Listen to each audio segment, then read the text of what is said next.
Morning, pirates! We're back for another chapter in A Crazy Day with Cobras. Now, guys, we're getting close towards the end of our story. So, a lot of fun adventures that Annie and Jack are getting into.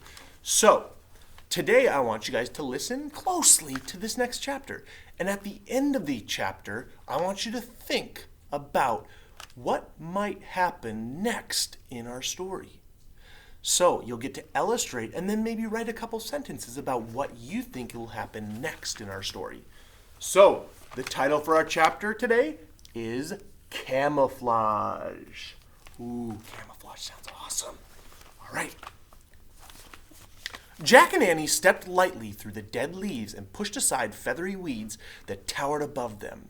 They carefully climbed over the twigs, pebbles, and tangled roots. They skirted around a desert anthill as high as Jack's knees. When they got to the edge of the cobra's clearing, Jack stopped. He held up his hand and Annie nodded. They peered between the tall blades of grass. The emerald rose glittered in the sunlight. It looked as big as a softball. The cobra was still coiled around her nest. But now she looked as big as a monster in a fairy tale. Whoa, Jack breathed. What do you think we should do? Annie whispered. Should I just run as fast as I can, grab it, and run back? No, said Jack. He was shocked by how big the cobra looked. I think she's asleep, said Annie. We can't really tell, said Jack. Her eyes are hard to see because her camouflage. No. So how, started Annie. That's it, said Jack. Camouflage. What about it, said Annie. That's how we'll get the emerald, said Jack. We'll use our own camouflage. You mean like leaves? Said Annie. Yeah, leaves sound good, said Jack. They looked around. Here, he pointed to a vine with large, light green leaves. He and Annie gripped the vine, one of the leaves, and pulled it until it tore off of the vine. Annie held it up in front of her like a shield. How's this? She said. Great, said Jack. Now, one for me. He and Annie gripped another leaf and pulled until they ripped it from the vine, too. Poke holes in them so we can see, said Annie. Good idea, said Jack. They poked holes in their leaves and held them up, covering their faces. Jack moved his leaf around until he could see the emerald through the eye holes. Go slowly and stick with me, Jack said. 2 steps, then stop. 2 steps, then stop. Got it, said Annie. Holding their leaves in front of them, Jack and Annie carefully stepped into the clearing. They took 2 steps towards the emerald, then stopped. 2 steps, then stopped. The cobra didn't move. Jack desperately hoped she was asleep. He and Annie took 2 more steps, then stopped. The emerald glittered in the hot sunlight.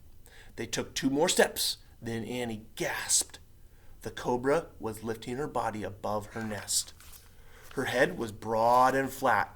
She swayed back and forth and looked around with staring eyes. Jack and Annie froze. Then slowly the cobra lowered her head. Jack let out a deep breath. Their camouflage had worked. He motioned to Annie, then both took another 2 steps, then stopped. Jack was only a step away from the jewel now. Holding up his leaf camouflage with one hand, he leaned over and scooped up the emerald. He felt it heavy as a big rock. Holding the leaf with one hand, Jack used the other hand to shove the emerald into his bag. With Annie behind him, he stepped backward, 2 steps, then stopped. Jack kept his eye on the cobra coiled around her nest.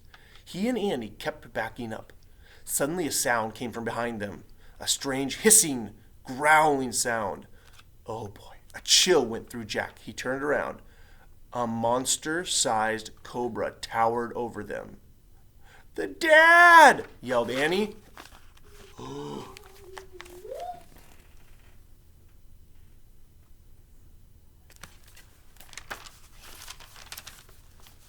The male cobra had the same coloring as the female. His hood was spread out and raised above high over the grass. He swayed from side to side, staring down at Jack and Annie with cold, unblinking eyes. He opened his giant mouth with 2 big fangs. Ah! Said Jack and Annie. They dropped their leaves and crouched down, hiding themselves in the grass. Go, go! Sputtered Jack. They took off, scrambling through the undergrowth of the forest. Jack led the way as they both half crawled, half ran over the dirt and through the grass. Jack lost his slippers and ripped his coat. Like a mouse, he climbed over sticks and twigs, nuts, seeds, and bark, feathers and mosses and mushrooms. All kinds of ants and beetles scuttled away.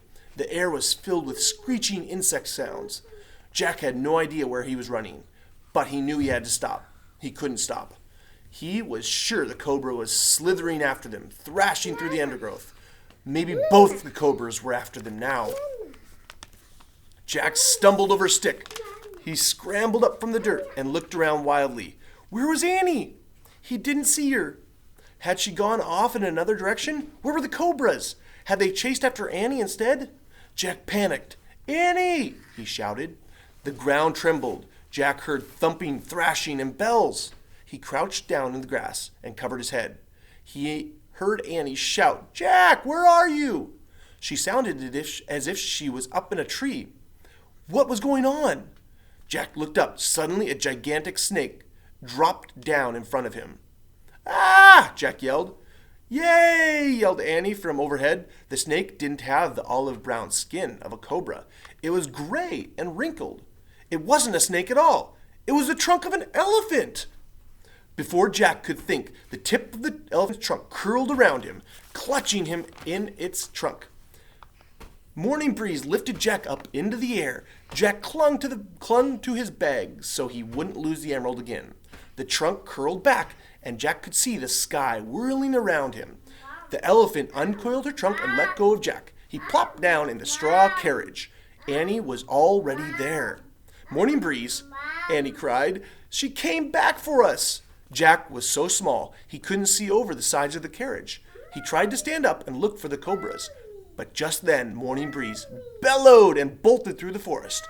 Jack lost his balance and fell backward. Jack and Annie both laughed as they bounced around in the basket on the back of the elephant. They were safe from the cobras. They had their emerald rose, and Morning Breeze had risked her life to save them. Shh! Whoost. And that's the end of the chapter. Wow. So boys and girls, it looks like Jack and Annie escaped the cobras and are headed back. What do you think might happen next in our story? I want you guys to use your imagination. Draw me and illustrate on your next journal page what you think might happen next. And label your picture. Label something detailed, something important about your illustration. And then I'd love to see you guys write your sentences in your journal pages. Okay, guys? All right. Hope you guys enjoyed that awesome chapter. And we will see you guys next time. Adios.